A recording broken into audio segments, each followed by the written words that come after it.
Very good morning to all of you. CBS confidence booster series के third lectures में आप लोगों का स्वागत है। और ये बीसीडब्ल्यू के द्वारा सीबीएस कॉन्फिडेंस बूस्टर सीरीज आप लोगों के प्रीलिम्स को एक अच्छी प्रिपरेशन देने के लिए एक एफर्ट है। तो 2 लेक्चर्स हम लोगों ने हिस्ट्री के सीबीएस के सीरीज जो हैं वो हम लोगों ने अपलोड कर रखे हैं।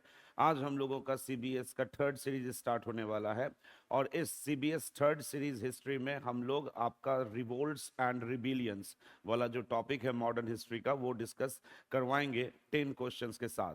तो देखते हैं, पहला क्वेश्चन जो है आज के कॉन्फिडेंस बूस्टर सीरीज में ये है कि what was the primary immediate cause that triggered the सन्यासी फकीर रिबिलियन।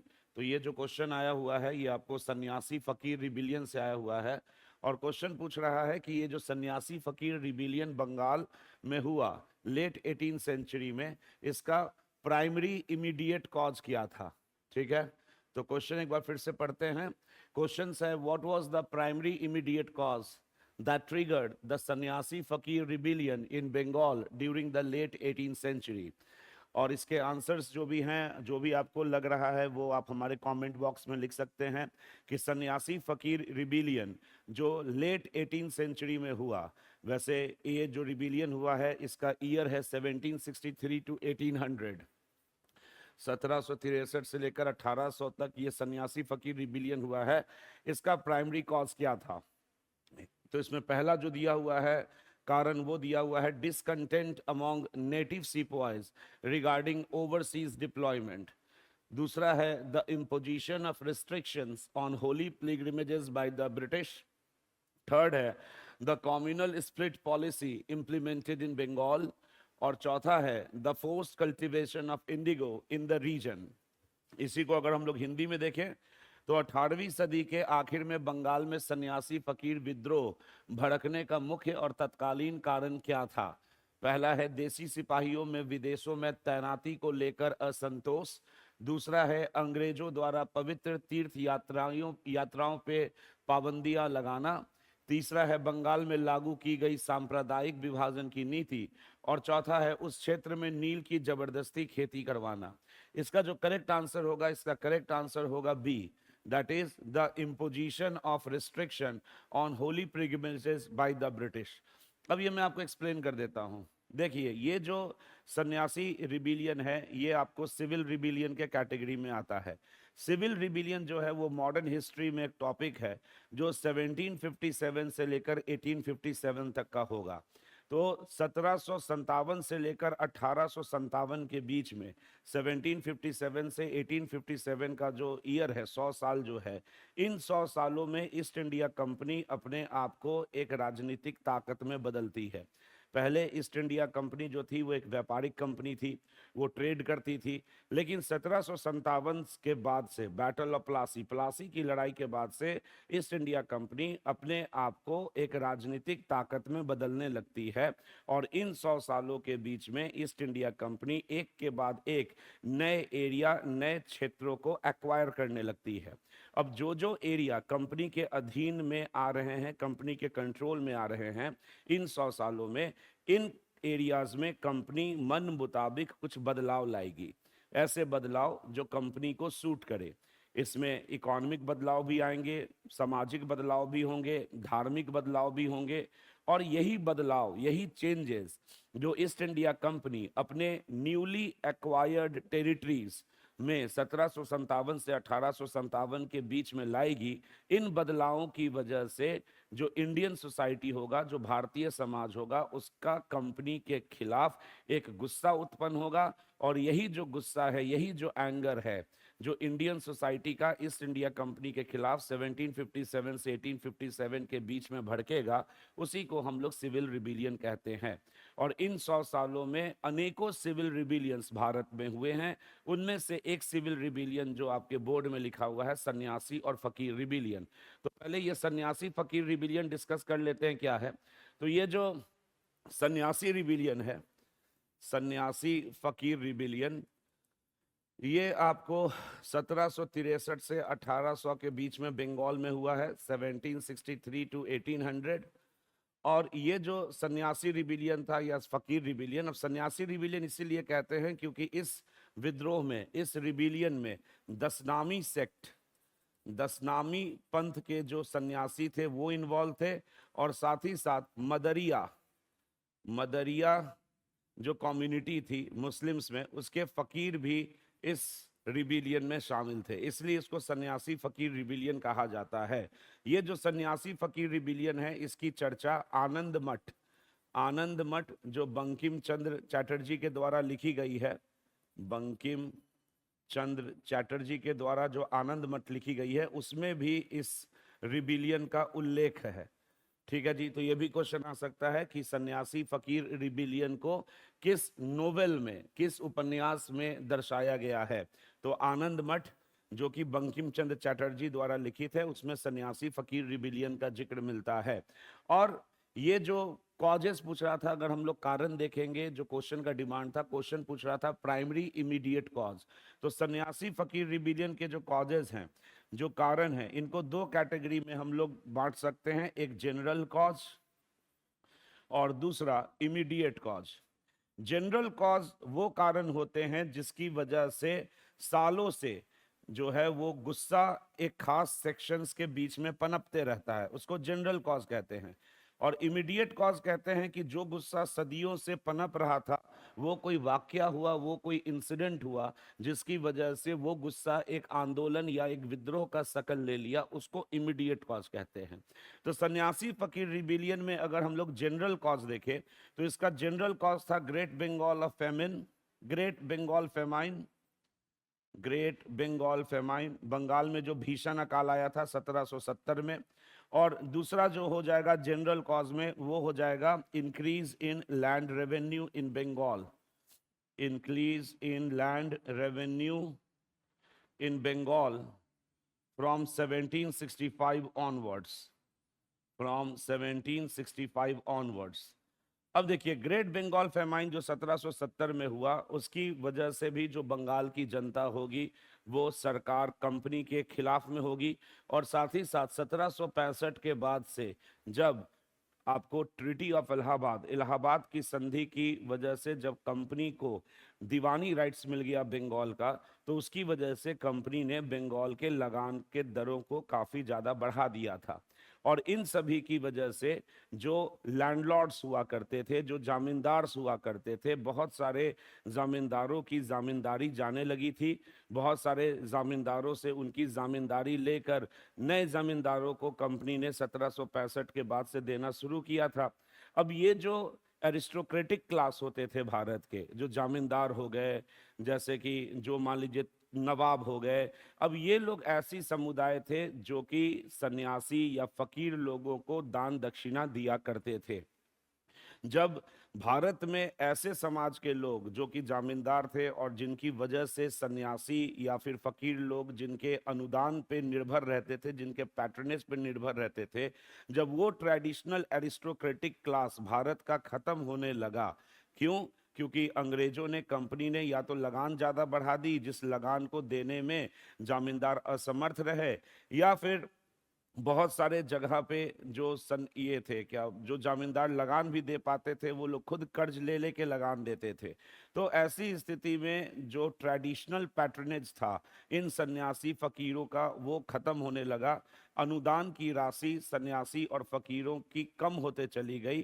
क्यों? क्योंकि जो इन्हें अनुदान, जो इन्हें पैट्रनेज दिया करते थे, वो खुद कंपनी के इकोनॉमिक नीतियों की वजह से सफ़र करने लगे थे, और इसकी वजह से सन्यासी और फकीरों के बीच में कंपनी के खिलाफ एक गुस्सा उत्पन्न होगा। तो ये जो दो कारण है, ग्रेट बंगाल फेमाइन 1770 का and increase in land revenue in Bengal from 1765 onwards, ये जनरल कॉज होगा। इमीडिएट कॉज क्या हुआ कि ये जो सन्यासी और जो फकीर हुआ करते थे, ये लोग घूमते रहते थे, इन लोगों का कोई एक स्थान होता नहीं था, और काफी भारी तादाद में सन्यासी लोग ग्रुप में समूह बनाकर एक जगह से दूसरे जगह जाते थे। अब इन सन्यासियों को जो कंपनी थी वो शक के नज़र से देखती थी कि कहीं ये सन्यासी, ये फकीर कहीं सन्यासी की भेष में विद्रोही तो नहीं है, जासूस तो नहीं है। इस तरीके से सस्पिशन भरी नजरों से जो कंपनी थी वो इन सन्यासी फकीरों को देखती थी, और इसीलिए कंपनी ने बहुत सारे तीर्थ स्थान, बहुत सारे रिलीजियस प्लेसेस जो इन सन्यासी और फकीरों की होती थी, उन पर पाबंदी लगाना शुरू कर दी। तो पहले से गुस्सा तो था ही इन सन्यासी और फकीरों का कंपनी के खिलाफ में, क्योंकि समाज के जिन सेक्शन, जिन तबके के अनुदान से, पैट्रनेज से ये सन्यासी फकीर जीवित रहते थे, वो तबका कंपनी के आर्थिक नीतियों की वजह से, इकोनॉमिक पॉलिसी की वजह से खत्म हो रहा था। तो ये तो गुस्सा पहले से था ही सन्यासी और फकीरों के बीच में। और बाद में जब कंपनी ने तीर्थ स्थानों पर पाबंदी लगानी शुरू की, when the company started imposing restrictions on traditional religious shrines, तो इसकी वजह से सन्यासी और फकीर भड़क जाएंगे और एक विद्रोह स्टार्ट होगा, जिसको सन्यासी फकीर रिबिलियन कहते हैं, जो 1763 से 1800 के बीच में चला है। और एक बार फिर से हम लोग क्वेश्चन विजिट कर लेते हैं। क्वेश्चन जो पूछ रहा था, क्वेश्चन पूछ रहा था कि what was the primary immediate cause that triggered the Sanyasi Fakir rebellion in Bengal during the late 18th century. और इसीलिए इसका जो करेक्ट आंसर था वो था B, the imposition of restrictions on holy pilgrimages by the British. Clear है? तो ये था पहला क्वेश्चन का जवाब। अब हम लोग दूसरा क्वेश्चन देख लेते हैं। तो दूसरा क्वेश्चन जो है वो पाइका रिबिलियन से जुड़ा हुआ है, और क्वेश्चन पूछ रहा है अगेन, वो who was the primary leader and commander of the Paika forces during the rebellion. ठीक है, और इसमें जो ऑप्शन दिए हुए हैं वो दिए हुए हैं बख्शी जगबंधु, दूसरा दिया हुआ है चकड़ा बिसोई, तीसरा दिया हुआ है माधो सिंह, चौथा दिया हुआ है सुरेंद्र साई। जिन जिन लोगों को आंसर पता है वो हमारे कमेंट बॉक्स में लिख सकते हैं। इसको अगर हम लोग हिंदी में देखें तो हिंदी में क्वेश्चन पूछ रहा है, विद्रोह के दौरान पाइका सेना का मुख्य नेता और कमांडर कौन था? और जो ऑप्शन है बख्शी जगबंधु, चक्र बिसोई, माधो सिंह, सुरेंद्र साई। इसका जो करेक्ट आंसर होगा वो होगा बख्शी जगबंधु। तो क्वेश्चन नंबर 2 का करेक्ट आंसर है ए। ओके, आप लोग देख लीजिए आपका आंसर क्या था। अब ये जो पाइका रिबिलियन है, पाइका रिबिलियन उड़ीसा की रिबिलियन है। एक तो क्वेश्चन ये भी आ सकता है कि पाइका विद्रोह जो है वो भारत के किस क्षेत्र का विद्रोह है? तो उड़ीसा का विद्रोह है। और पाइका रिबिलियन जो है वो 1817 में हुआ है, 1817 में।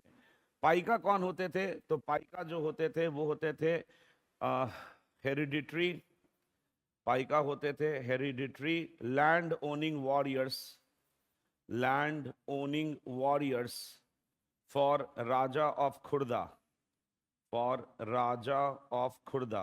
तो खुर्दा के राजा, खुर्दा एक जगह है उड़ीसा में, वहां के जो राजा थे उनके लिए पाइकाज लोग वॉरियर्स का काम करते थे, सेना का काम करते थे। और ये सिर्फ लड़ाकू नहीं होते थे पाइकास, बल्कि इनके पास अच्छी खासी जमीनें भी होती थी। तो पाइकास क्या करते थे कि जब वॉर नहीं होता था, जब युद्ध नहीं होते रहता था, तब तक पाइकास अपने जमीनों पर काम करते थे। और जब खुर्दा के राजा का वॉर किसी दूसरे स्टेट के साथ हो जाता था, तो वैसी स्थिति में पाइकास लोग राजा ऑफ खुर्दा, खुर्दा के राजा के लिए आर्मी का काम भी करते थे।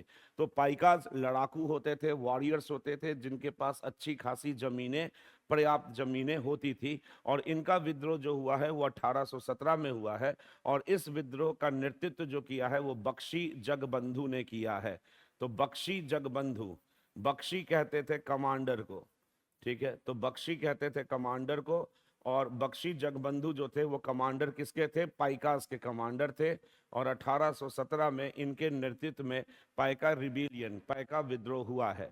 इस रिबिलियन का कारण क्या होगा? तो कारण तो होगा सबसे पहले इंक्रीज इन लैंड रेवेन्यू, क्योंकि मैंने आपको बताया कि 1757 से 1857 के बीच में ये जो 100 साल हैं, इन 100 सालों में कंपनी ने अपने आप को राजनीतिक कम पावर्स में, शक्ति में बदला है। और राजनीतिक ताकत में कोई भी कैसे अपने आप को बदलेगा जब उसके पास कोई ना कोई भूमि, कोई ना कोई एरिया होगा एडमिनिस्टर करने के लिए, शासन करने के लिए। तो इसीलिए हम लोग देखते हैं कि 1757 से 1857 के बीच में कंपनी ने युद्ध और डिप्लोमेसी, कटुनीति, ये दो माध्यम से भारत भारत के बहुत सारे एरियाज को, क्षेत्रों को अपने अधीन लाया, और जो क्षेत्र कंपनी के अधीन 1757 से 1857 के बीच में आते चले गए, उन क्षेत्रों में कंपनी ने मन मुताबिक बदलाव लाना शुरू किया, जैसे कि लैंड रेवेन्यू को बढ़ा देना, लगान की दरों को बढ़ा देना, ये आर्थिक बदलाव हुआ। उसी तरीके से क्रिश्चियन मिशनरीज को भारत में आने की अनुमति दे देना, ये क्या हो गया, रिलीजियस चेंज हो गया, ये धार्मिक बदलाव हो गया। या फिर पहले से जो राजा महाराजा जिन क्षेत्रों में शासन करते थे, उन राजा महाराजाओं को हटा देना और उसके जगह नए लोगों को रिक्रूट करना, अपॉइंट करना, ये पॉलिटिकल चेंजेस, राजनीतिक बदलाव हुए। तो इन्हीं बदलावों की वजह से जो पारंपरिक, जो ट्रेडिशनल भारतीय समाज के लोग होंगे, उनकी जीविका, उनकी लाइवलीहुड पे असर पड़ेगा।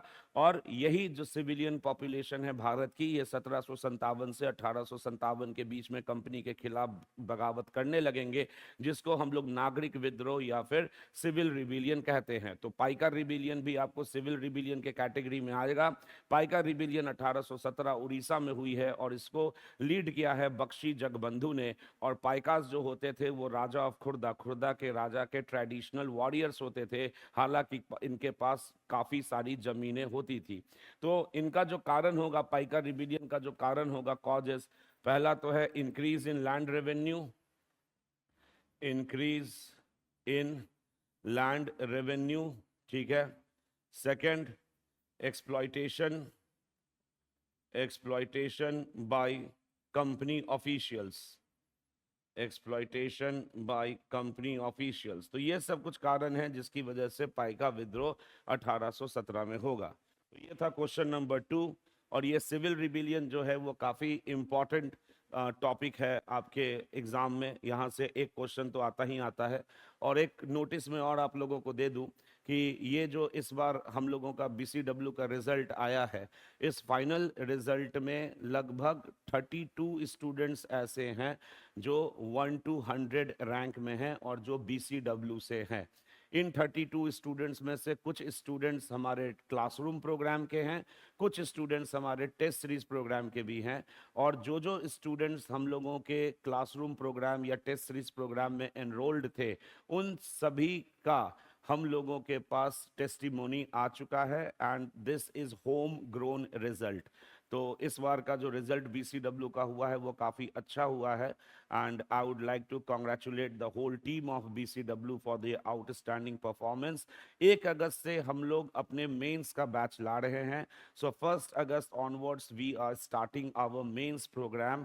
और जैसा BCW जाना जाता है अपने क्वालिटी आंसर्स की वजह से, तो वो जो पूरा प्रोग्राम होगा BCW का मेंस प्रोग्राम जो 1 अगस्त को आने वाला है, उसमें पूरी तरीके से हम लोगों का फोकस क्वालिटी आंसर लिखने पे रहेगा। और हम लोग सिर्फ इस तरीके से कोई डायमेंशन नहीं बताएंगे कि ऐसे लिखना है वैसे लिखना है, बल्कि मेंस प्रोग्राम में हम लोग खुद विधिवत तरीके से लाइव आंसर लिखेंगे और स्टूडेंट को बताएंगे कि किस तरीके से आंसर लिखा जाता है। स्टूडेंट को बोल देना कि ऐसे आंसर लिख लो, वैसे आंसर लिख लो, वो सब लोग बोल देते हैं। स्टूडेंट को ही पता रहता है कि ऐसे लिखना है वैसे लिखना है, लेकिन लिख के कोई नहीं बताता है कि शुरुआत कैसे करे, कैसे अपने आंसर्स को एनरिच करे। तो ये सब जो नुआंसेस हैं जो स्टूडेंट्स को इग्नोर करवा दी जाती है, ये सारे नुआंसेस को लेकर ही हम लोग अपने मेंस प्रोग्राम को स्टार्ट करेंगे। सो 1 अगस्त से हम लोगों का मेंस प्रोग्राम स्टार्ट होने वाला है, और हम लोगों का 73rd BPSC के फाउंडेशन बैच के लिए भी रजिस्ट्रेशन स्टार्ट हो चुका है। तो जो स्टूडेंट्स को 73rd BPSC फाउंडेशन में एनरोल करना है, वो हमारे ऑफिस के नंबर पे कॉल कर कर जानकारी ले सकते हैं। So that was an announcement. तो आप लोगों को हम लोग we are looking forward to serve you all in our mains program as well as in our foundation program. For detailed information you can call to our office. So आइए next question हम लोग देखते हैं, जो question number 3 है। So question number 3 की बात करें तो क्वेश्चन नंबर 3 है, at which of the following location the historic assembly of Santals took place to formally declare the rebellion on June 30, 1855? ये आपको संथाल विद्रोह से आया हुआ क्वेश्चन है। संथाल विद्रोह इंपॉर्टेंट टॉपिक है आपके बीपीएससी के लिए, और संथाल रिबिलियन से अमूमन क्वेश्चंस आते भी रहते हैं। तो आप लोग एग्जाम से पहले एक संथाल रिबिलियन, जिसको संथाल हुल कहते हैं, और मुंडा अपराइजिंग, जिसको मुंडा उलगुलान कहते हैं, ये दोनों को आप पढ़ लीजिएगा। तो देखिए क्वेश्चन हिंदी में क्या बोल रहा है। हिंदी में कह रहा है कि निम्नलिखित में से किस स्थान पर 30 जून 1855 को विद्रोह की औपचारिक घोषणा करने के लिए संथालों की ऐतिहासिक सभा हुई थी। आपके ऑप्शन दिए हुए हैं महेशपुर, दूसरा दिया हुआ है भोगा नदी, तीसरा दिया हुआ है उलीहातू, चौथा दिया हुआ है राजमहल। अगेन, जिन जिन स्टूडेंट्स को ये आंसर पता है वो कमेंट बॉक्स में लिख सकते हैं कि संथाल हुल या संथाल विद्रोह जो 30 जून 1855 से शुरू हुआ, उस संथाल विद्रोह के लिए असेंबली संथाल्स लोगों को कहां पर इकट्ठा किया गया था, किस गांव में इकट्ठा किया गया था। और आपके ऑप्शन ये दिए हुए थे। इसका करेक्ट आंसर जो होगा वो होगा भोगा नदी। भोगा नदी जो है बी इसका करेक्ट आंसर होगा। भोगा नदी विलेज है एक, और ये भोगा नदी विलेज में असेंबली हुआ था, सम्मेलन हुआ था संथाल्स लोगों का 30 जून 1855 में, जहां पर संथाल विद्रोह की घोषणा की गई थी। संथाल रिबिलियन जो है, संथाल विद्रोह जो है, संथाल रिबिलियन को संथाल हुल भी कहते हैं। तो ये भी क्वेश्चन आ सकता है कि हुल शब्द जो है वो किस विद्रोह के लिए यूज किया जाता है। तो संथाल विद्रोह के लिए हुल शब्द का इस्तेमाल किया जाता है, और मुंडा के विद्रोह के लिए उलगुलान शब्द का इस्तेमाल होता है। तो याद रखिएगा कि हुल जो है वो संथाल विद्रोह के लिए है, और उलगुलान शब्द जो है वो मुंडा, जो बिरसा मुंडा लीड करेंगे उनके लिए, उनके रिबिलियन के लिए कहा जाता है। तो संथाल हुल जो होगा ये स्टार्ट होगा 30 जून 1855 से, ठीक है, और ये स्टार्ट होगा भोगा नदी विलेज से। तो भोगा नदी गांव जो है वहां से ये संथाल रिबिलियन जो होता है वो शुरू होता है। और संथाल्स लोग जो थे, संथाल्स लोग दमनिको के क्षेत्र में रहते थे। संथाल्स लोग दमनिको का जो क्षेत्र था वहां पे संथाल्स लोगों का निवास हुआ करता था। और दमनिको जो है, ये क्वेश्चन बीपीएससी में भी आया हुआ है कि दमनिको का क्षेत्र किसको कहते थे। तो दमनिको का क्षेत्र जो था वो भागलपुर से लेकर राजमहल हिल्स, भागलपुर से लेकर जो राजमहल हिल्स का एरिया है उसको दमनिको का क्षेत्र कहते थे। और इस क्षेत्र में संथाल्स लोग जो थे वो निवास करते थे। संथाल विद्रोह के जो लीडर हैं, जो इंपॉर्टेंट लीडर हैं संथाल रिबिलियन के, वो हैं सीदो एंड कान्हू। ये भी बीपीएससी में पूछा हुआ है कि संथाल विद्रोह के इंपॉर्टेंट लीडर कौन थे, सीदो और कान्हू। और संथाल रिबिलियन जो स्टार्ट हुआ था, ये स्टार्ट हुआ था अगेंस्ट एक्सप्लॉइटेशन ऑफ डीकूज, डीकूज के अत्याचारों के विरोध में। और डीकू किसको कहते थे, तो डीकू कहते थे नॉन ट्राइबल्स को, आउटसाइडर्स लोगों को, जो ट्राइबल्स नहीं होते थे उनको डीकूज कहा जाता था। तो इसका जो कारण है संथाल रिबिलियन का, अगर हम लोग कॉज देखें कारण, तो संथाल रिबिलियन का कारण था एक्सप्लॉइटेशन बाय डीकूज, एक्सप्लॉइटेशन बाय डीकूज, डीकूज के द्वारा किया गया अत्याचार। और डीकूज किसको कहते थे, डीकूज कहते थे आउटसाइडर्स को, ठीक है। अब इसमें भी एक इंपॉर्टेंट कॉन्सेप्ट याद रखिएगा कि संथाल विद्रोह या फिर मुंडा विद्रोह के दौरान जो पुअर डीकूज थे, जो गरीब आउटसाइडर थे, जैसे लोहार हो गए, जैसे कारपेंटर हो गए, जैसे ग्वाला हो गए, जो ट्राइबल नहीं थे, तो ऐसे गरीब डीकूज को इन विद्रोह के दौरान किसी भी तरीके का क्षति नहीं पहुंचाया गया है। तो वो चाहे संथाल विद्रोह हो चाहे मुंडा उलगुलान हो, इन दोनों विद्रोह में जो पुअर डीकूज थे, जो गरीब आउटसाइडर्स थे, उनको अटैक नहीं किया गया है। बल्कि जो एक्सप्लॉइटेटिव डीकू थे, वैसे आउटसाइडर जो संथाल्स लोगों पर अत्याचार किया करते थे, उन्हीं डीकूज पर इस विद्रोह के दौरान अटैक किया गया था। तो अगर एग्जाम में कॉन्सेप्चुअल क्वेश्चन आ गया कि consider the following statement about Santhal rebellion, Santhal Hul से निम्नलिखित कथनों पर विचार कीजिए, और उसमें अगर दे दिया कि ऑल डीकूज वेयर अटैक, सभी आउटसाइडर्स लोगों को इस विद्रोह के दौरान आक्रमण किया गया था उन पर, ये सही स्टेटमेंट है कि गलत, तो ये गलत स्टेटमेंट है, पुअर डीकूज पर अटैक नहीं किया गया था। तो ये था आपको संथाल रिबिलियन। और ये जो मीटिंग हुआ था वो आपको भोगा नदी विलेज जो है वहां से हुआ था। और क्वेश्चन यही पूछ रहा था कि संथाल हुल के दौरान कहां पर सम्मेलन किया गया था, तो आपका आंसर था भोगा नदी विलेज, और 30 जून 1855 को स्टार्ट हुआ था। और इसकी वजह से क्या होगा कि ये विद्रोह तो खत्म होगा, विद्रोह खत्म होने के बाद जो होगा कि संथाल परगना बना दिया जाएगा। तो ये विद्रोह खत्म हो जाता है, इस विद्रोह को ब्रिटिशर्स लोग क्रश कर देते हैं। लेकिन इफेक्ट क्या होता है इस विद्रोह का? तो इफेक्ट होता है, सबसे पहला इफेक्ट तो ये होगा कि संथाल परगना वाज क्रिएटेड। तो जिस जगह पे संथाल्स लोग रहते थे उस एरिया को संथाल परगना डिक्लेयर कर दिया गया, और साथ ही साथ ऑटोनॉमी दे दी गई। Santhal Pargana was also given autonomy. ठीक है जी। एंड मिस्टर एशली एडन जो हैं वो पहले एडमिनिस्ट्रेटर संथाल परगना के बनाए जाएंगे। तो ये था संथाल परगना, संथाल हुल, जो कि आपको 30 जून 1855 में भोगा नदी गांव, जो करेक्ट आंसर होगा इस क्वेश्चन का बी से शुरू हुआ था। तो ये था आपका तीसरा क्वेश्चन। नेक्स्ट क्वेश्चन देखते हैं हम लोग।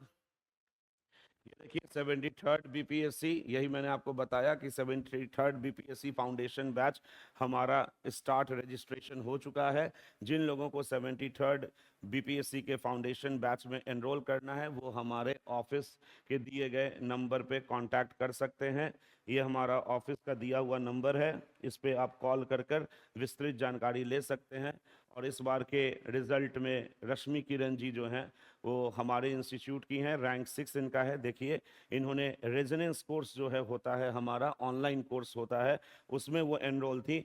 अमोघ जो नेक्स्ट कोर्स है हमारा उसमें ये एनरोल थी, निपुण में एनरोल थी, और टेस्ट सीरीज में एनरोल थी, और रैंक 6 इन्हें आया है 70th बीपीएससी का जो रिजल्ट आया था। तो आइए तीसरा क्वेश्चन देखते हैं। नेक्स्ट क्वेश्चन जो हम लोगों का है, नेक्स्ट क्वेश्चन, तो नेक्स्ट क्वेश्चन है the primary agrarian grievance of the Mundas. देखिए मुंडा रिबिलियन से क्वेश्चन आ गया कि the primary agrarian grievance of the Mundas was the destruction of their traditional land system. What was this traditional system called? और ये हम लोगों का जो टेस्ट सीरीज होता है बीसीडब्ल्यू का, उसमें भी ये क्वेश्चन आया हुआ था। हिंदी में मैं पढ़ के एक बार बता देता हूँ, वैसे अंग्रेजी माध्यम के स्टूडेंट जिनको ये क्वेश्चन का जवाब पता है वो हमारे कमेंट बॉक्स में लिख सकते हैं। इसको को मैं हिंदी में पढ़ के बता देता हूँ कि मुंडा आपको पता है, मुंडा बगावत हुआ था 1899 से 1900, 1899 टू 1900 मुंडा रिबिलियन है जिसको मुंडा उलगुलान कहते हैं, और मुंडा उलगुलान को बिरसा मुंडा ने नेतृत्व किया था। तो उसी मुंडा अपराइजिंग से क्वेश्चन आया हुआ है कि मुंडाओं की मुख्य कृषि संबंधी शिकायत उनकी पारंपरिक भूमि व्यवस्था का विनाश थी। इस पारंपरिक व्यवस्था को क्या कहा जाता था? तो मुंडाज लोगों का एक कृषि संबंधी पारंपरिक व्यवस्था थी। ऑप्शन दिया हुआ है और इसमें बताना है इसमें से कौन सा ऑप्शन जो था वो मुंडाज लोगों का ट्रेडिशनल अग्रेरियन सिस्टम होता था, जिसको कंपनी ने खत्म कर दिया था, जिसकी वजह से मुंडाज लोगों ने बगावत शुरू किया। पहला दिया हुआ है पढ़ा पंचायत सिस्टम, दूसरा ऑप्शन दिया हुआ है धुमकुड़िया सिस्टम, तीसरा दिया हुआ है खुंतकाती सिस्टम, चौथा दिया हुआ है मांझी प्रगना सिस्टम। और पूछ रहा है कि मुंडास लोगों का इसमें से कौन ट्रेडिशनल अग्रेरियन सिस्टम था जिसके खत्म होने की वजह से मुंडास लोगों ने बगावत किया था। इसका करेक्ट आंसर जो होगा वो होगा सी, दैट इज खुंतकाती सिस्टम। खुंतकाती सिस्टम जो होता था वो मुंडास लोगों के बीच में ट्रेडिशनल लैंड ऑनरशिप सिस्टम होता था। इस खुंतकाती सिस्टम के अंतर्गत क्या होता था कि जो जमीन होती थी, जमीन किसी एक व्यक्ति की नहीं होती थी बल्कि जमीन पर पूरे कम्युनिटी का मालिकाना हक होता था, और जो जमीन होती थी उस पे पूरी कम्युनिटी, पूरा समुदाय जो था वो मिलकर एग्रीकल्चर प्रैक्टिस करता था। तो उसी को खुंतकाती सिस्टम कहते थे। तो खुंतकाती सिस्टम या खुंतकाती प्रथा जो थी वो मुंडाज लोगों के बीच में लैंड ऑनरशिप जो था उसकी सिस्टम थी, जिसके अंतर्गत जमीन को पूरी कम्युनिटी, पूरा समुदाय मिलकर ओन करता था और उसको कल्टीवेट करता था। इसी के साथ साथ कुछ जमीनें ऐसी होती थी जहां पर पहले जंगल होते थे और उन जंगलों को खत्म कर कर पहली बार उस जमीन को कृषि, एग्रीकल्चर के एम्बिट में लाया जाता था। तो जो जो फैमिली, जो जो परिवार जमीन से जंगलों को हटाकर पहली बार वहां एग्रीकल्चर प्रैक्टिस करते थे उन लोगों को खुंतकतियार्स कहते थे। और खुंतकाती सिस्टम जो होता था वो प्रथा होती थी जिसके अंतर्गत जमीनों का मालिकाना हक पूरी समुदाय मुंडाज लोगों की, वो एक्सरसाइज करती थी। और यही खुंतकाती सिस्टम को कंपनी ने एबॉलिश कर दिया था, जो कि सदियों से चलती आ रही एक प्रथा थी। और इसकी वजह से मुंडाज लोगों का बगावत शुरू होगा, जिसको मुंडा उलगुलान कहते हैं, जो 1899 टू 1900 1899 से 1900 के बीच में चलेगा। और इसके लीडर होंगे बिरसा मुंडा। तो खुंतकाती सिस्टम क्या है? Khuntkatti system was traditional community ownership system of land among mundas।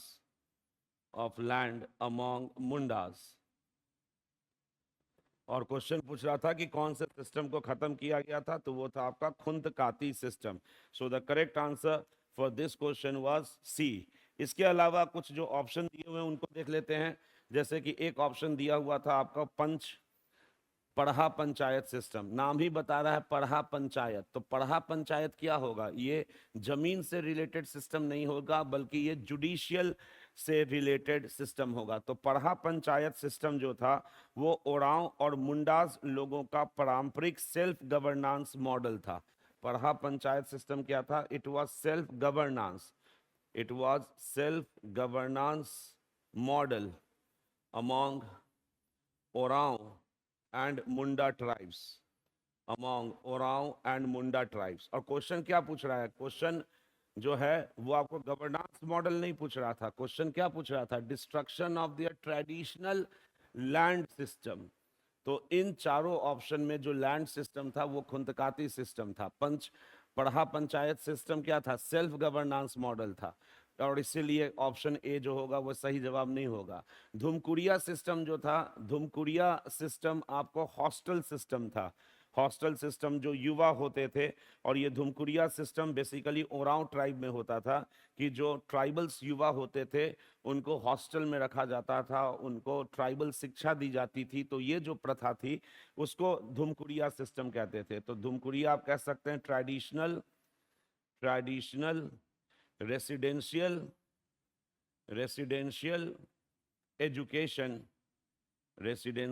Education system among Oram tribes. और इसीलिए ऑप्शन नंबर बी भी नहीं होगा सही जवाब, क्योंकि क्वेश्चन पूछ रहा था कि ट्रेडिशनल लैंड सिस्टम। चौथा है मांझी परगना सिस्टम। अब ये जो होगा आपको नाम ही बता रहा है मांझी परगना सिस्टम। मांझी परगना सिस्टम भी आपको सेल्फ गवर्नेंस मॉडल होगा, और ये भी आपको संथाल लोगों का होगा। तो मांझी परगना सिस्टम जो था, it was again self governance model among Santhals. And again question पूछ रहा है कि अग्रेरियन लैंड होल्डिंग सिस्टम पूछ रहा था, जिसको तोड़ा गया। और इसलिए करेक्ट आंसर जो था क्वेश्चन नंबर 4 का वो सी था, that was Khuntkatti system. So that was answer for question number 4। So the answer for question number 4 is C, Khuntkatti system. अब ये जो है पढ़ा पंचायत सिस्टम, धुमकुरिया सिस्टम, ये सब मैच द फॉलोइंग में भी बीपीएससी पूछ सकता है। जैसे एक तरफ सिस्टम दे दिया और दूसरी तरफ उस सिस्टम किस फील्ड से रिलेटेड था उसको जंबल्ड अप कर देगा और बोला जाएगा कि मैच द फॉलोइंग कीजिए।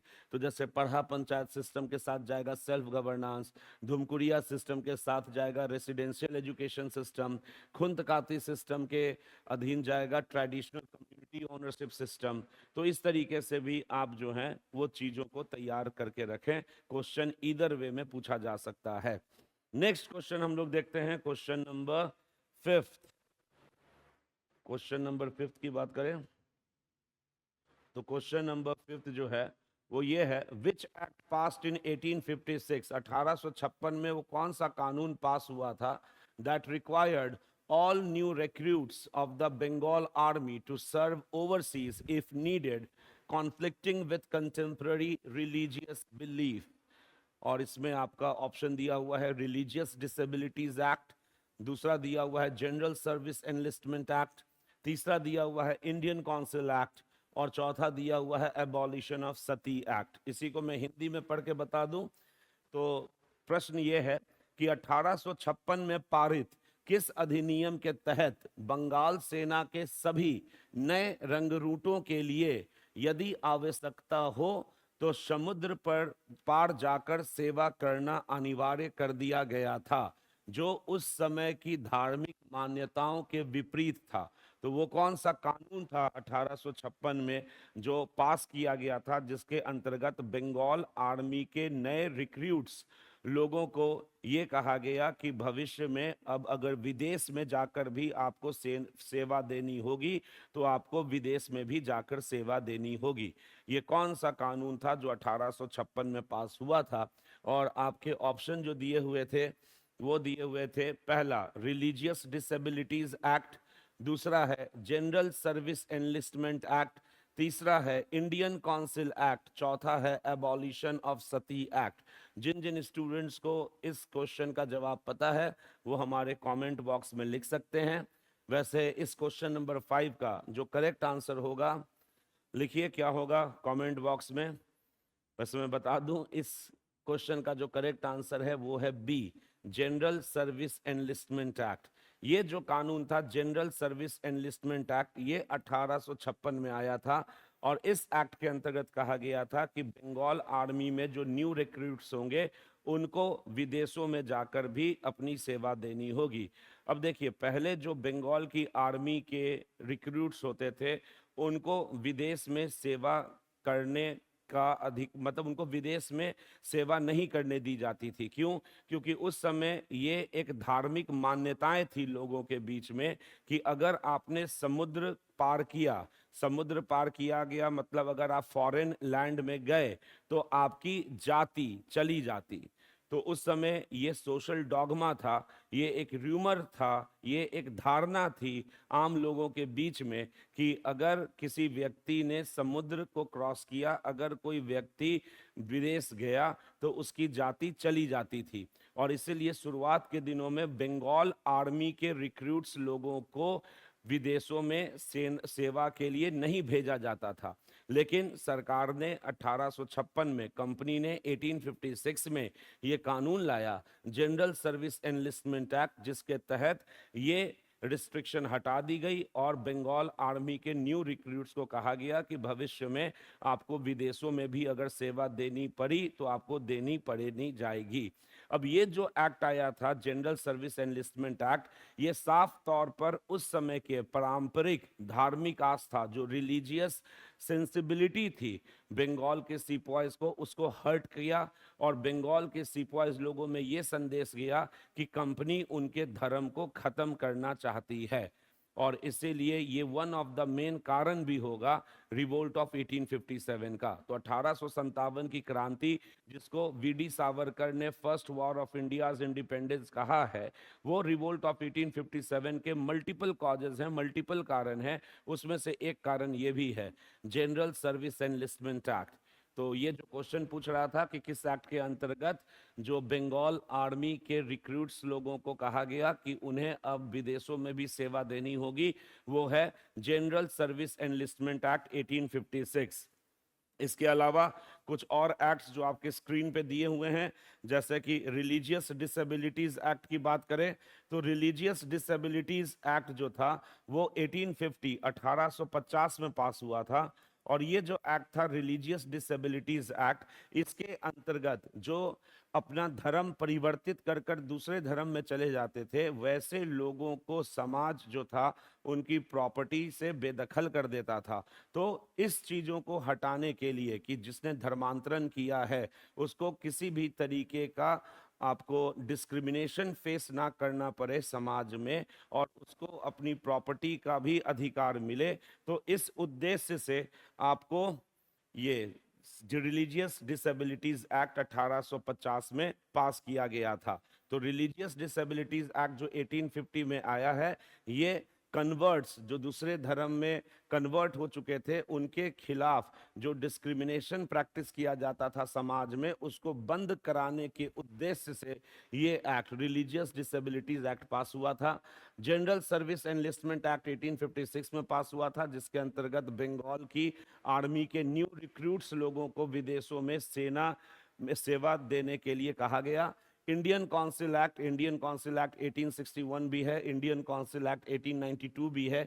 इस इंडियन काउंसिल एक्ट के अंतर्गत भारतीय लोगों की भागीदारी गवर्नर जनरल के लेजिस्लेटिव काउंसिल में बढ़ाई जाएगी। तो इसीलिए इंडियन काउंसिल एक्ट जो होगा वो भी सही जवाब नहीं है। इंडियन काउंसिल एक्ट 1861 में भी आया है, इंडियन काउंसिल एक्ट 1892 में भी आया है, ठीक है। और इंडियन काउंसिल एक्ट के तहत भारतीयों की भागीदारी गवर्नर जनरल के लेजिस्लेटिव काउंसिल में बढ़ाई गई थी, याद रखिएगा। मॉर्ले मिंटो रिफॉर्म 1909 का वो पहला रिफॉर्म है जिसके अंतर्गत भारतीयों की भागीदारी एग्जीक्यूटिव काउंसिल में दी गई। 1909 से पहले जो भी भारतीयों की भागीदारी हो रही है वो वाइसरॉय के लेजिस्लेटिव काउंसिल में हो रही है। यूपीएससी अगर आप लिखिएगा तो ये बारीक चीज आपको याद रखना होगा, ठीक है। वैसे इंडियन काउंसिल एक्ट इसका जवाब नहीं होगा। और चौथा है abolition of sati act. Sati act जो है वो 1829 में एबॉलिश हुई है और इस एक्ट को रेगुलेशन 17 भी कहते हैं। और इस एक्ट के अंतर्गत सती प्रथा को बंद करा दिया गया था। तो ये आपको करेक्ट मतलब कि फॉर्मेट था, करेक्ट मैच था। और क्वेश्चन के डिमांड के अनुसार क्वेश्चन नंबर 5 का करेक्ट आंसर बी था, general service enlistment act. Next question हम लोग देखते हैं, क्वेश्चन नंबर 6। तो क्वेश्चन नंबर 6 की बात करें अगर हम लोग, तो क्वेश्चन नंबर 6 जो है अगेन रिवोल्ट ऑफ 1857 का लीडर दिया हुआ है, लोकेशन दिया हुआ है और मैच करना है। ये बहुत सिंपल है। रिवोल्ट ऑफ 1857 भी एक इंपॉर्टेंट टॉपिक है जहां से आपको 60 to 80% चांसेस होते हैं कि क्वेश्चन आए। अमूमन एक क्वेश्चन जो है वो आपके प्रीलिम्स में हिस्ट्री में रिवोल्ट ऑफ 1857 से आता है। अब रिवोल्ट ऑफ 1857 का कारण पूछ दे, रिवोल्ट ऑफ 1857 का लीडर पूछ दे, तो यहाँ जो क्वेश्चन है वो लीडर से रिलेटेड है और इसमें मैच द फॉलोइंग करना है। एंड आई थिंक कि आप लोगों को ये पता भी होगा। तो जिन जिन लोगों को इस क्वेश्चन का आंसर पता है वो हमारे कमेंट बॉक्स में लिख सकते हैं। जैसे अगर कुंवर सिंह की बात करें तो कुंवर सिंह ने रिवोल्ट ऑफ 1857 को लीड किया है जगदीशपुर से, तो 1 का हो जाएगा सी। खान बहादुर खान की बात करें तो खान बहादुर ने लीड किया है बरेली से, तो 2 का डी हो जाएगा। उसके बाद अगर मौलवी अहमदुल्ला की बात करें, मौलवी अहमदुल्ला ने लीड किया है फैजाबाद से, तो 3 का बी हो जाएगा। और जनरल बकत खान की बात करें तो जनरल बकत खान ने लीड किया है दिल्ली से, तो 4 का जो आंसर हो जाएगा वो ए हो जाएगा। तो इसी हिसाब से इसका जो करेक्ट आंसर हो जाएगा 1C 2D, ठीक है जी। तो कुंवर सिंह जगदीशपुर, तो 1C 2D 3B और 4th जो होगा वो ए होगा। ये थोड़ा सा ऐसे मैच जो है वो ये है, तो 1C 2B 3D और 4th बी, तो 6 का जो होगा बी ऑप्शन जो है, बी ऑप्शन देखिए 1 का सी है, सही है। उसके बाद 2 खान बहादुर खान, खान बहादुर खान ने बरेली से लीड किया है, तो 2 का डी है, सही है। उसके बाद 3rd का बी है, सही है। और 4th का ए है। तो करेक्ट आंसर जो होगा इसका रिवोल्ट ऑफ 1857 का क्वेश्चन नंबर 6 का वो होगा बी। अब रिवोल्ट ऑफ 1857 के विषय में थोड़ी सी चीजें देख लेते हैं। रिवोल्ट ऑफ 1857 1857 की क्रांति जो है ये 10 मई 1857 को स्टार्ट होगी। 10 में 1857 को स्टार्ट होती है मेरठ से, ये याद रखिएगा। 1857 की क्रांति मेरठ से स्टार्ट होती है और 10 मई 1857 को सीपॉयज, इसी को रिवोल्ट ऑफ 1857 को सीपॉय म्यूटिनी भी कहते हैं, ठीक है। और सीपॉय किसको कहते थे? तो सीपॉय वैसे भारतीयों को कहते थे जो कंपनी की सेना में नियुक्त होते थे। तो सीपॉयज किसको कहते थे? तो सीपॉयज कहते थे इंडियंस को, Indians employed in companies army, Indians employed in companies army. वैसे भारतीय जो कंपनी की सेना में नियुक्त होते थे उनको सिपॉइज कहते थे। और 10 मई 1857 को मेरठ से इन्हीं सिपॉइज ने कंपनी के खिलाफ बगावत कर दिया था। और मेरठ में बगावत करने के बाद ये सिपॉइज लोग दिल्ली पहुंचे। तो दिल्ली सिपॉइज पहुंचे हैं 11 मई को, और वहां पहुंच के दिल्ली के जो पॉलिटिकल री एजेंट थे साइमन फ्रेजर, उनकी भी हत्या सिपॉइज लोग कर देंगे। तो ये भी क्वेश्चन आ सकता है कि सिपॉइज लोगों ने दिल्ली में किस पॉलिटिकल री एजेंट की हत्या की? Simon Fraser. तो साइमन फ्रेजर जो था, Simon Fraser, he was British re agent at Delhi. He was British re agent at Delhi. और यहाँ पे साइमन फ्रेजर की हत्या कर देते हैं कौन? सिपॉइज लोग। और उसके बाद बहादुर शाह जफर से मिलते हैं। बहादुर शाह जफर जो कि लास्ट मुगल बादशाह है, जो कि पेंशन वाली जिंदगी जी रहा था, उससे सिपॉइज लोग 11 मई 1857 को दिल्ली में मिलते हैं। और क्यों मिलते हैं? To ask Bahadur Shah to lead their rebellion. तो ये सिपॉइज लोग बहादुर शाह से मिलते हैं और बहादुर शाह को इनवाइट करते हैं कि साहब आप हमारे विद्रोह को नेतृत्व कीजिए, हमारे विद्रोह का नेता बनिए। बहादुर शाह जफर जो होता है वो इनिशियली तो सिपॉइज को देख के चौंक जाता है, क्योंकि बहादुर शाह जफर को मालूम नहीं था 1857 की क्रांति के विषय में। इसका मतलब ये होता है कि 1857 की क्रांति अनप्लैंड इवेंट थी। 1857 के रिवोल्ट में प्लानिंग का एलिमेंट हमें नहीं देखने को मिलता है, क्योंकि अगर रिवोल्ट ऑफ 1857 प्लान्ड होता तो बहादुर शाह जफर सिपॉइज को देख के चौंकता नहीं। तो बहादुर शाह जफर का रिएक्शन क्या हुआ? तो बहादुर शाह जफर पहले सिपॉइज को देख के चौंका, और इनिशियली शुरुआत में बहादुर शाह जफर ने सिपॉइज लोगों के बगावत का नेतृत्व करने से इनकार कर दिया था। क्यों इनकार कर दिया था? क्योंकि बहादुर शाह जफर को एक तो सिपॉइज लोगों के इंटेंशन पे भरोसा नहीं था, और दूसरा बहादुर शाह जफर को खुद के लीडरशिप एबिलिटी पे भी भरोसा नहीं था, क्योंकि इस समय तक बहादुर शाह जफर काफी बूढ़े हो चुके थे। तो बहादुर शाह जफर को एक तो अपने लीडरशिप एबिलिटी पे भरोसा नहीं था, और दूसरा बहादुर शाह जफर को सिपॉय के इंटेंशन पे भी भरोसा नहीं था, जो अगेन इस बात को प्रूव करता है कि बहादुर शाह जफर को 1857 की क्रांति की खबर नहीं थी। और ये दोनों चीजें बताती हैं कि रिवोल्ट ऑफ 1857 एक अनप्लान्ड इवेंट था। उसके बाद बहादुर शाह जफर को बाद में कन्विंस कर लिया गया, और बहादुर शाह जफर बाद में लीडरशिप लेने के लिए मंजूरी दे देता है। एक बार बहादुर शाह जफर ने जब ये मंजूरी दे दी कि वो 1857 की क्रांति का नेतृत्व करेगा, उसके बाद बहादुर शाह जफर के नाम के सिक्के मिंट करवाए गए दिल्ली में, और बहादुर शाह जफर को रेबल्स लोगों ने, सिपॉइज लोगों ने शहंशाहे हिंदुस्तान डिक्लेयर कर दिया। और उसके बाद सिपॉइज भारत के अन्य क्षेत्रों में चले गए कि अन्य क्षेत्रों में जाकर वहां के स्थानीय नेता, वहां के लोकल लीडर को कॉन्फिडेंस में लेंगे, और इस तरीके से बगावत को 1857 की रिबिलियन को देश के अन्य क्षेत्रों में फैलाएंगे। तो ये था रिवोल्ट ऑफ 1857 का बिगिनिंग। क्लियर है? और वही जो कुछ एरिया रिवोल्ट ऑफ 1857 के प्रमुख केंद्र बने, जैसे दिल्ली है, दिल्ली में बहादुर शाह जफर रिवोल्ट को लीड कर रहे थे, लेकिन चूंकि बहादुर शाह जफर की उम्र काफी ज्यादा हो गई थी, तो इसलिए बहादुर शाह जफर के बिहाफ पे जनरल बकत खान जो है वो रिवोल्ट को दिल्ली से लीड कर रहे थे। उसी तरीके से बरेली से खान बहादुर, फैजाबाद से मौलवी अहमदुल्ला। सो that was question number 6। Next question हम लोग देखते हैं। नेक्स्ट क्वेश्चन जो है question number 7th, which prominent Indian historian concluded that the uprising of 1857 was neither the first nor national nor a war of independence? ये किसके statement हैं? तो 1857 की क्रांति को लेकर डिफरेंट डिफरेंट स्कॉलर्स के डिफरेंट डिफरेंट स्टेटमेंट है। जैसे वीडी सावरकर की बात करें तो विनायक दामोदर सावरकर का फेमस स्टेटमेंट है कि revolt of 1857 was first war of India's independence, कि 1857 की क्रांति जो है वो पहली लड़ाई है स्वाधीनता की। ये वीडी सावरकर का स्टेटमेंट है।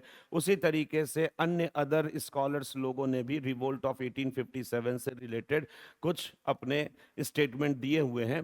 यहाँ जो क्वेश्चन में पूछ रहा है कि स्टेटमेंट ये है कि किस हिस्टोरियन ने ये कहा था कि रिवोल्ट ऑफ 1857 1857 की क्रांति neither first nor national nor a war of independence थी।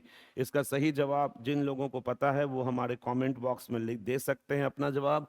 अगर इसी चीज को हम लोग हिंदी में देखें तो हिंदी में प्रश्न है कि किस प्रमुख भारतीय इतिहासकार ने यह निष्कर्ष निकाला कि 1857 का विद्रोह ना तो पहला था, ना ही राष्ट्रीय और ना ही स्वतंत्रता संग्राम। ये किसके स्टेटमेंट है? और इसका करेक्ट आंसर जो होगा वो होगा A, that is your S N Sen. S N Sen का ये स्टेटमेंट था कि रिवोल्ट ऑफ 1857 जो है वो ना तो पहला नॉर नेशनल और nor a war of independence था। देखिए, रिवोल्ट ऑफ 1857 पहला वाकया तो था नहीं, क्योंकि रिवोल्ट ऑफ 1857 से पहले सिविल रिबिलियन भारत में हो चुके थे। सिविल रिबिलियन जैसे सन्यासी रिबिलियन हो गया, चुआर अपराइजिंग हो गया, विजयनगरम के राजा का रिवोल्ट हो गया, दीवान वेलुथम्पी का रिवोल्ट हो गया। ये सब जो आप लोगों ने पढ़ा होगा ये सिविल रिबिलियंस में आते हैं। तो सिविल रिबिलियन भारतीय नागरिक के द्वारा विद्रोह 1857 से पहले हो चुके थे, और उन सिविल रिबिलियंस में भी ब्रिटिश मतलब कंपनी सरकार को चुनौती देने का काम किया गया था। तो इसलिए 1857 की क्रांति पहली वाकया नहीं थी जिसमें ब्रिटिश सरकार मतलब कंपनी के रूल को चुनौती दी गई थी। उससे पहले भी सिविल रिबिलियन के माध्यम से कंपनी को चुनौती दी जा चुकी थी। इसलिए ये जो रिबिलियन है रिवोल्ट ऑफ 1857 वो पहला नहीं है। दूसरा, रिवोल्ट ऑफ 1857 नेशनल भी नहीं था, क्योंकि 1857 की क्रांति पूरे देश में नहीं फैली थी। अगर आप गौर से देखेंगे तो 1857 की क्रांति के जो प्रमुख केंद्र हैं, जो इंपॉर्टेंट सेंटर्स हैं रिवोल्ट ऑफ 1857 के, वो सिर्फ उत्तरी भारत नॉर्थ इंडिया में है।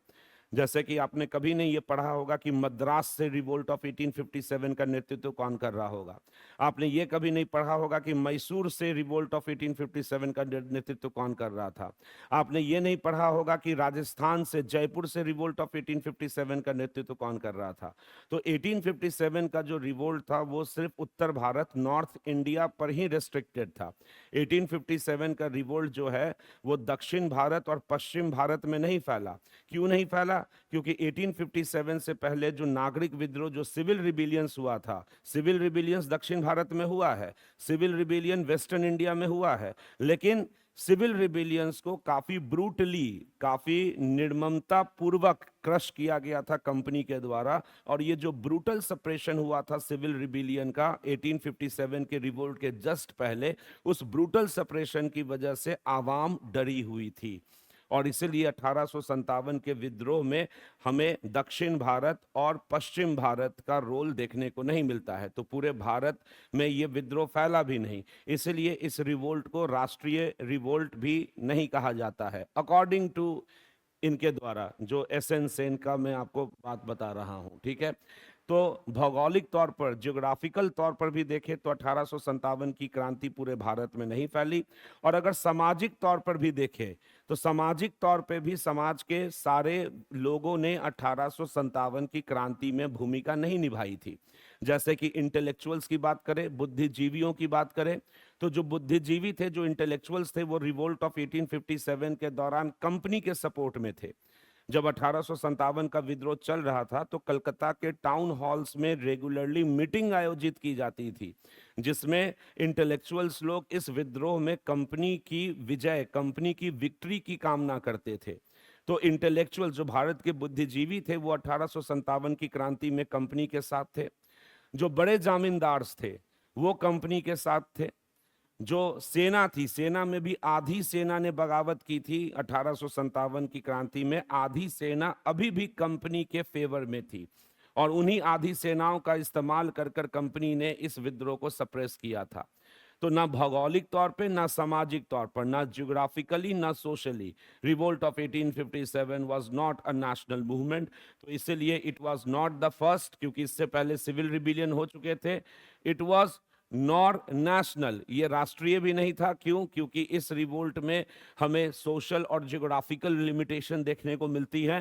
And it was nor a war of independence, क्योंकि रिवोल्ट ऑफ 1857 की जो शुरुआत हुई थी वो शुरुआत अंग्रेजों की सत्ता को खत्म करने के लिए नहीं हुई थी। 1857 की क्रांति की जो शुरुआत हुई है वो एक गुस्से से शुरुआत हुई है, वो एक एंगर से शुरुआत हुई है। वो गुस्सा जो भारतीय लोगों के बीच में दशकों से कंपनी के खिलाफ पल रहा था। वो अलग बात है कि विद्रोह ने बाद में एंटी ब्रिटिश जो है वो कलर लिया। तो इसीलिए इस रिवोल्ट को अकॉर्डिंग टू एसएन सेन, जो एसएन सेन जी ने आर्ग्यू किया है कि इसीलिए इस रिवोल्ट को neither the first nor national nor a war of independence कहा जा सकता, इससे नहीं कहा जा सकता है। और इसलिए क्वेश्चन नंबर 7 का करेक्ट आंसर है ए। वीडी सावरकर ने रिवोल्ट ऑफ 1857 को फर्स्ट वॉर ऑफ इंडिपेंडेंस कहा था। भारत का प्रथम स्वतंत्रता संग्राम 1857 को कहा है किसने? वीडी सावरकर ने।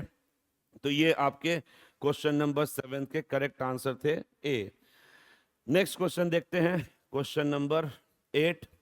How did the geographical scope of the revolt of 1857 impact its final outcome?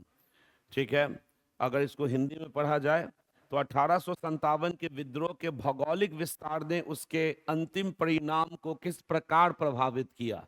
और इसमें ऑप्शन दिया हुआ है कि रिवोल्ट ऑफ 1857 के विषय में कि it spread uniformly across the entire subcontinent exhausting British resource simultaneously. तो पहला स्टेटमेंट कह रहा है कि रिवोल्ट ऑफ 1857 जो था ये पूरे उपमहाद्वीप में समान रूप से फैल गया। ये तो गलत है। मैंने आपको अभी बताया है कि रिवोल्ट ऑफ 1857 पूरे भारत में नहीं फैला था। रिवोल्ट ऑफ 1857 जो है वो सिर्फ नॉर्थ इंडिया में फैला हुआ इवेंट था। इसलिए चूंकि ऑप्शन ए कह रहा है कि it spread uniformly across the entire सब कॉन्टिनेंट, ये गलत है। तो क्वेश्चन नंबर 8 का जो पहला ऑप्शन था वो गलत है। दूसरा ऑप्शन दिया हुआ है कि it isolated the British completely with in the capital city of Calcutta, यह भी गलत है। ठीक है जी, दिल्ली से रिवोल्ट स्टार्ट हुआ था और दिल्ली कुछ दिनों के लिए जो थी वो कंपनी के कब्जे के बाहर चली गई थी, नॉट कैलकाटा। तीसरा है it was strictly restricted to rural areas while all major cities remained entirely peaceful, ये भी गलत जवाब है। ऐसा नहीं था कि रिवोल्ट जो था वो पूरी तरीके से ग्रामीण क्षेत्रों में ही था और जो शहर थे उस जमाने में वो रिवोल्ट से प्रभावित नहीं थे, ये गलत है। लखनऊ देखिए, लखनऊ शहर है और लखनऊ से रिवोल्ट को लीड की है बेगम हजरत महल। दिल्ली की बात कर ले, दिल्ली शहर है, दिल्ली में रिवोल्ट ऑफ 1857 को लीड किए हैं जनरल बखत खान और बहादुर शाह जफर। पटना सिटी की बात कर ले, पटना सिटी शहर है, पटना सिटी से रिवोल्ट ऑफ 1857 को लीड किए हैं पीर अली। तो रिवोल्ट ऑफ 1857 ऐसा नहीं है कि गांव में ही सिर्फ बसा हुआ था रिवोल्ट ऑफ 1857 का प्रभाव और शहर अछूते थे, ऐसा नहीं था। तो जो थर्ड ऑप्शन दिया हुआ है ये भी गलत हो जाएगा। और चौथा दिया हुआ है it was confined primarily to northern and central India leaving large part of the south west and east unaffected. अगर हिंदी में हम लोग देखें, डी ऑप्शन देखिए, डी ऑप्शन कह रहा है कि यह मुख्य रूप से उत्तरी और मध्य भारत तक ही सीमित था, जिससे दक्षिण पश्चिम और पूर्वी भारत के बड़े हिस्से अप्रभावित रहे। यह बिल्कुल सही जवाब है। अभी थोड़ी देर पहले मैंने आपको एक्सप्लेन किया था कि revolt of 1857 was a north Indian event और इसलिए 1857 की क्रांति के जितने भी केंद्र आप देखेंगे ज्यादातर वो उत्तर भारत के हैं, चाहे वो झांसी हो, चाहे वो पटना सिटी हो, चाहे वो आरा हो, चाहे वो लखनऊ हो, चाहे वो कानपुर हो। अब इसमें मैसूर नहीं देखेंगे, इसमें आप जयपुर नहीं देखेंगे, इसमें आप मद्रास नहीं देखेंगे। तो 1857 की क्रांति प्राइमरली मुख्य तौर पर उत्तर और सेंट्रल इंडिया तक ही सीमित रही और ये भी एक कारण बनेगा जिसकी वजह से 1857 की क्रांति को क्रश किया जा सका। पूरे भारत का पार्टिसिपेशन रिवोल्ट ऑफ 1857 में नहीं था और इसने एक निर्णायक भूमिका निभाई 1857 की क्रांति के दमन के लिए। तो इसलिए यही क्वेश्चन भी पूछ रहा था कि how did the geographical scope of the revolt of 1857 impact its final outcome. अगर यही रिवोल्ट ऑफ इंडिया पूरे इंडियन सब कॉन्टिनेंट में फैला होता, रिवोल्ट ऑफ 1857, तो हो सकता था कि इसका परिणाम कुछ और होता। चूंकि ये विद्रोह सिर्फ उत्तरी भारत में, मतलब लिमिटेड एरिया में फैला, और इसलिए सरकार को ज्यादा मशक्कत नहीं करनी पड़ी। वैसे गवर्नमेंट जो थी वो रिवोल्ट ऑफ 1857 से काफी शॉक हो गई थी, और 1857 की क्रांति के बाद हम लोग देखेंगे कि सरकार का आचरण इंडियंस लोगों के प्रति बदल जाएगा। वो सरकार जो रिवोल्ट ऑफ 1857 से पहले इंडियंस लोगों को ब्रूटली क्रश करती थी, वो 1857 के बाद वही सरकार फूंक फूंक के कदम रखेगी। इसलिए 1857 की क्रांति के बाद जितने भी वाकया हुए हैं, चाहे वो नील विद्रोह हो, इंडिगो रिवोल्ट 1859 टू 60 में हुआ है, और इंडिगो रिवोल्ट को सरकार ने कमेटी बना के खत्म किया। उसी तरीके से पबना अपराइजिंग की बात करें, पबना अपराइजिंग को खत्म किया गया सरकार के द्वारा बंगाल टेनेंसी एक्ट लाकर, और यही 1857 के पहले अगर कोई सरकार से मांग करता तो सरकार कानून के जगह तोप लाती थी, बम लाती थी, और इंडियंस लोगों को मारा करती थी। तो 1857 की क्रांति के बाद सरकार का रुख इंडियंस लोगों के प्रति बदलेगा, और साथ ही साथ प्रशासन में भी बदलाव आ जाएगा। 1857 के रिवोल्ट के बाद कंपनी का रूल खत्म हो जाता है, और 1857 के बाद भारत की प्रशासन, इंडियन एडमिनिस्ट्रेशन पूरी तरीके से ब्रिटिश क्राउन के हाथों में चली जाती है, और लॉर्ड कैनिंग भारत के पहले वाइसरॉय बनाए जाते हैं। तो लॉर्ड कैनिंग जो हैं वो भारत के आखिरी गवर्नर जनरल भी हैं, क्योंकि लॉर्ड कैनिंग के टाइम पे ही रिवोल्ट ऑफ 1857 हुआ है, और रिवोल्ट ऑफ 1857 के बाद जब सरकार ने, ब्रिटिश क्राउन ने भारत की प्रशासन को अपने जिम्मे लिया, तो उस समय भी जो पहले वाइसरॉय बनाए जाएंगे वो भी लॉर्ड कैनिंग बनाए जाएंगे। क्लियर है ये चीज? तो रिवोल्ट ऑफ 1857, इस समय जो गवर्नर जनरल थे जिनके टाइम पे रिवोल्ट ऑफ 1857 हुआ है, हो सकता है क्वेश्चन आ जाए वो कौन था, लॉर्ड कैनिंग। और ये जो क्वेश्चन का डिमांड था क्वेश्चन नंबर 8 का, इसका करेक्ट आंसर जो था वो था डी। ठीक है, चूंकि 1857 की क्रांति पूरे भारत में नहीं फैली, ये एक सीमित क्षेत्र में फैली, इसलिए इसका दमन हुआ, इसका डिक्लाइन हुआ। तो that was question number 8। Next देखते हैं हम लोग क्वेश्चन नंबर 9।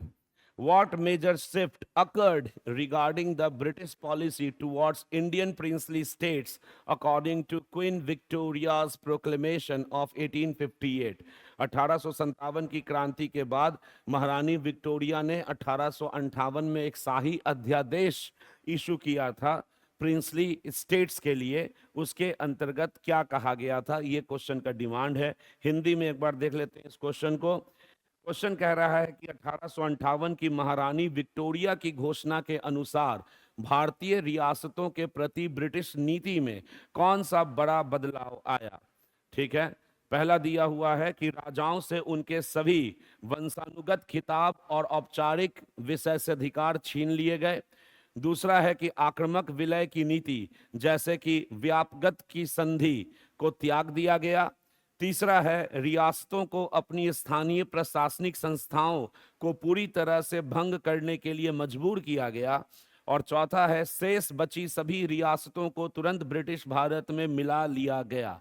इसको इंग्लिश में देख ले तो क्वेश्चन का डिमांड तो समझ में आ गया आपको कि what major shift occurred regarding the British policy towards Indian princely states according to queen Victoria's proclamation of 1858।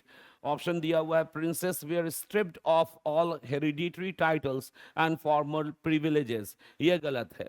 1857 की क्रांति के बाद 1858 का क्वीन विक्टोरिया का अध्यादेश आएगा, और ब्रिटिश सरकार जो है वो कंपनी की गलती नहीं करना चाहेगी, क्योंकि रिवोल्ट ऑफ 1857 1857 की क्रांति जो थी वो एज अ शॉक आया था ब्रिटिश लोगों के लिए। 1857 की क्रांति से पहले ब्रिटिश लोग ये मानकर बैठे हुए थे कि भारतीय लोगों में एकता है नहीं, और भारतीय लोगों में एकता इसलिए नहीं है क्योंकि भारतीयों में राष्ट्रवाद की भावना नहीं है। ये भी एक इम्पॉर्टेंट कॉन्सेप्ट है जो आप अगर फाउंडेशन पढ़ेंगे तो उसमें आपको बताया जाता है कि जो नेशनलिज्म की भावना थी, जो राष्ट्रवाद की भावना थी, वो 1857 से पहले 1857 से पहले इंडियंस लोगों में नहीं थी। जो नेशनलिज्म का स्प्रेड हुआ है, जो राष्ट्रवाद का फैलाव हुआ है भारत में, वो 1857 के रिवोल्ट के बाद हुआ है। क्योंकि 1857 के रिवोल्ट के बाद ही इंटेलेक्चुअल्स लोगों का, बुद्धिजीवियों का आगमन राजनीति में, पॉलिटिक्स में हमें देखने को मिलता है। 1857 से पहले जो भारत की राजनीति थी वो डोमिनेट होती थी बाई राजा महाराजा जमींदार्स। आम लोगों की भूमिका 1857 से पहले भारत की राजनीति में काफी सीमित थी। जो राजा होते थे, जो नवाब होते थे, वही डिसाइड करते थे कि वार करना है कि नहीं करना है। लेकिन 1857 की क्रांति के बाद बुद्धिजीवियों का आगमन होता है और जो कंपनी का रूल खत्म हो जाएगा, और कंपनी ने जिस तरीके से गलत स्टेप्स लेकर, अब जैसे लॉर्ड डलहौजी की जो पॉलिसी थी, doctrine of lapse Lord Dalhousie की पॉलिसी है। उस पॉलिसी के अंतर्गत बहुत सारे प्रिंसली स्टेट्स, राजे रजवाड़ों को कंपनी ने फोर्सफुली, जबरन तरीके से एक्वायर किया था। और यही राजे रजवाड़े जो होंगे, जिनको हटा दिया जाएगा उनके पोजीशन से, यही राजे रजवाड़े बाद में 1857 की क्रांति में नेतृत्व भी करेंगे।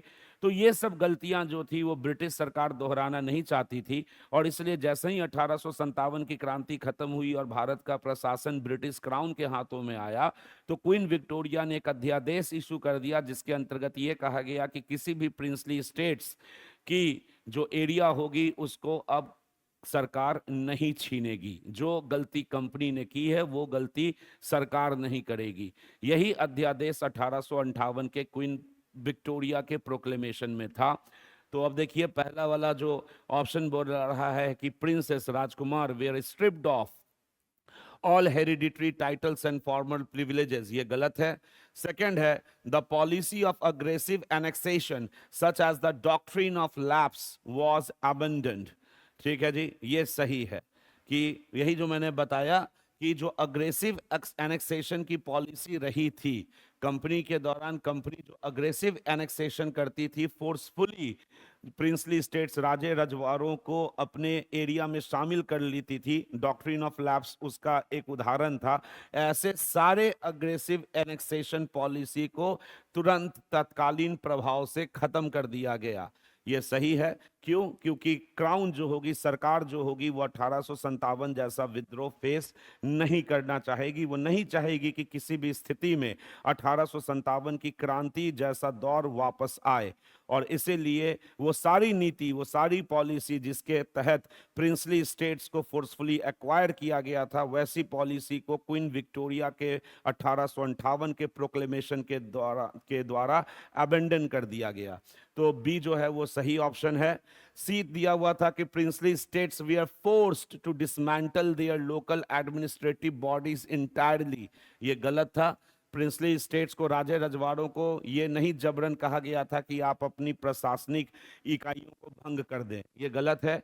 और डी है all remaining princely states they are immediately annex into British India, ये तो और गलत है। चौथा ऑप्शन बोल रहा है कि 1857 की क्रांति के बाद जितने भी राजे रजवाड़े थे उनको क्वीन विक्टोरिया के अध्यादेश से तुरंत ब्रिटिश इंडिया का पार्ट बना लिया गया, मतलब उनके राजे रजवाड़ों को 1858 में ही खत्म कर दिया गया। तो ये तो गलत ऑप्शन होगा। जो करेक्ट आंसर होगा क्वेश्चन नंबर 9 का वो होगा बी, कि इस अध्यादेश के तहत अग्रेसिव एनेक्सेशन पॉलिसीज जैसे कि डॉक्ट्रिन ऑफ लैप्स की नीतियों को खत्म कर दिया गया। तो ये था क्वेश्चन नंबर 9, और क्वेश्चन नंबर 9 का करेक्ट आंसर था बी। और अब लास्ट क्वेश्चन हम लोग देख लेते हैं अपने कॉन्फिडेंस बूस्टर सीरीज का, वो है क्वेश्चन नंबर 10। और क्वेश्चन नंबर 10 कह रहा है कि which of the following statements accurately reflect the changes made by the government of India act 1858। ये बीसीडब्ल्यू स्प्रिंट टेस्ट जो हमारा हुआ है उसमें भी ये क्वेश्चन आया हुआ है कि 1858 का एक्ट का कुछ प्रोविजन दिया हुआ है, और आपको पूछा जा रहा है कि इसमें से कौन सा statement government of India act 1858 से रिलेटेड सही है। और गवर्नमेंट ऑफ इंडिया एक्ट 1858 वो एक्ट है जिसके तहत भारत से कंपनी का शासन खत्म कर दिया जाएगा और भारत की पूरी व्यवस्था क्राउन, ब्रिटिश सरकार अपने हाथों में ले लेगी। तो ये भी क्वेश्चन आ सकता है कि वो कौन सा कानून था जिसके तहत कंपनी की प्रशासन भारत से खत्म कर दी गई। तो गवर्नमेंट ऑफ इंडिया एक्ट 1858, जो रिवोल्ट ऑफ 1857 के बाद आएगा, और उस एक्ट से रिलेटेड कुछ स्टेटमेंट दिए गए हैं और आपको आइडेंटिफाई करना है कि इसमें से कौन सा स्टेटमेंट एक्यूरेटली, सही तरीके से उन बदलावों को दर्शाता है जो 1858 के कानून के अंतर्गत लाए गए। पहला जो है ऑप्शन वो है कि the designation of governor general of India was change to the viceroy of India. ठीक है, ये बिल्कुल सही जवाब है कि 1858 के एक्ट के अंतर्गत गवर्नर जनरल का पोस्ट खत्म हो जाता है और गवर्नर जनरल के जगह एक नया पोस्ट क्रिएट कर दिया जाता है वाइसरॉय का। तो याद रखिएगा कि जो गवर्नर जनरल है, गवर्नर जनरल प्राइवेट आदमी होता था।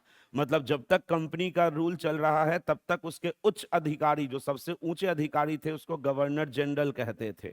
तो 18, अब आप हिस्ट्री पढ़िएगा तो हिस्ट्री में आपको तीन चीजें देखने को मिलती है: governor of Bengal, governor general of India, और ये गवर्नर देखने को मिलता है, गवर्नर ऑफ बंगाल। एक देखने को मिलेगा गवर्नर जनरल ऑफ बंगाल।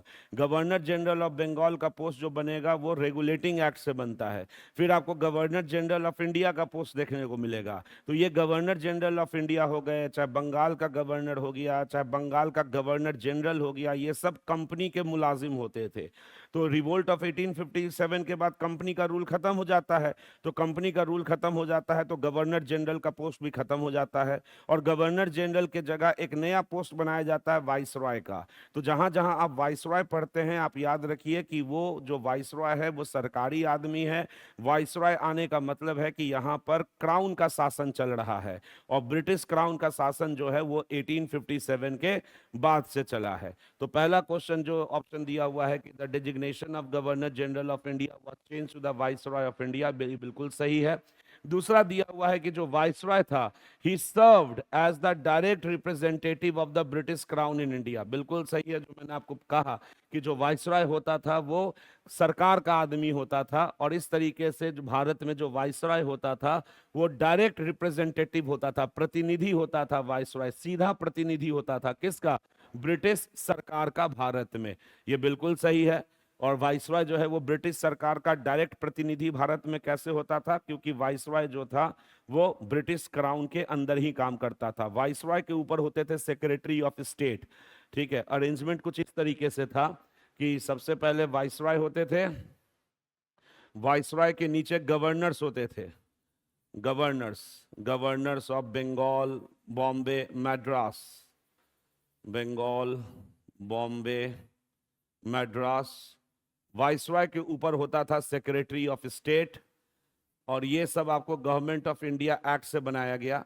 तो वाइसरॉय के ऊपर होता था secretary of state. Secretary of state जो होता था वो ब्रिटिश एमपी होता था, वो member of parliament he secretary of state बनता था। Secretary of state political office होता था।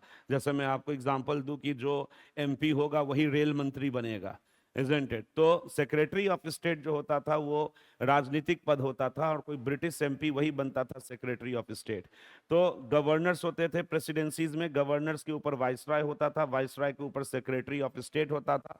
सेक्रेटरी ऑफ स्टेट जो था वो भारत का लेखा जोखा ब्रिटिश पार्लियामेंट में सबमिट करता था, और ब्रिटिश पार्लियामेंट जो होती थी वो ब्रिटिश क्राउन को उसका जो लेखा जोखा है वो बताती थी। और इस तरीके से भारत की व्यवस्था जो थी वो पूरी तरीके से क्राउन के अधीन थी, और वाइसरॉय जो था वो ब्रिटिश क्राउन का डायरेक्ट प्रतिनिधित्व करता था भारत में। तो इसलिए जो सेकंड जो स्टेटमेंट दिया हुआ है वो बिल्कुल सही है। और तीसरा बोल रहा है कि Lord Canning became the first viceroy of India. ये मैंने आपको अभी थोड़ी देर पहले बताया भी था कि रिवोल्ट ऑफ 1857 जब हुआ था तो उस समय लॉर्ड कैनिंग गवर्नर जनरल था, क्योंकि 1857 की क्रांति के दौरान कंपनी का शासन चल रहा था। तो लॉर्ड कैनिंग वो गवर्नर जनरल था जिसके शासनकाल में 1857 की क्रांति हुई। और रिवोल्ट ऑफ 1857 के बाद जब प्रशासन पूरी तरीके से अंग्रेजी हुकूमत, अंग्रेजी क्राउन के पास चली गई, तो ये लॉर्ड कैनिंग को गवर्नर जनरल का पोस्ट हटाकर भारत का पहला वाइसरॉय बनाया गया। तो ये ऑप्शन भी सही है। और इस तरीके से जो क्वेश्चन नंबर 10 था, क्वेश्चन नंबर 10 का करेक्ट आंसर था डी। और इस तरीके से ये हमारा सीबीएस थर्ड सीरीज हिस्ट्री का खत्म होता है। एंड आई होप कि आप लोगों को इम्पॉर्टेंट फैक्ट्स इस सीबीएस सीरीज के तहत पता चले होंगे, और जिनको पता होगा भी पहले से उनका रिवीजन होगा। और ये जो सीबीएस सीरीज हम लोग लाते ही हैं कि एग्जाम के जो काफ़ी अहम दिन बच जाते हैं, उन दिनों में हम लोग स्टूडेंट के प्रिपरेशन प्रेशर को बहुत हद तक कम कर सके, ताकि स्टूडेंट्स जो हैं वो एग्जाम में अच्छा परफॉर्म कर सके। आपको हमारा ये सीबीएस सीरीज कैसा लगा, कमेंट बॉक्स में आप लिखकर बता सकते हैं। So that's all from me, thank you.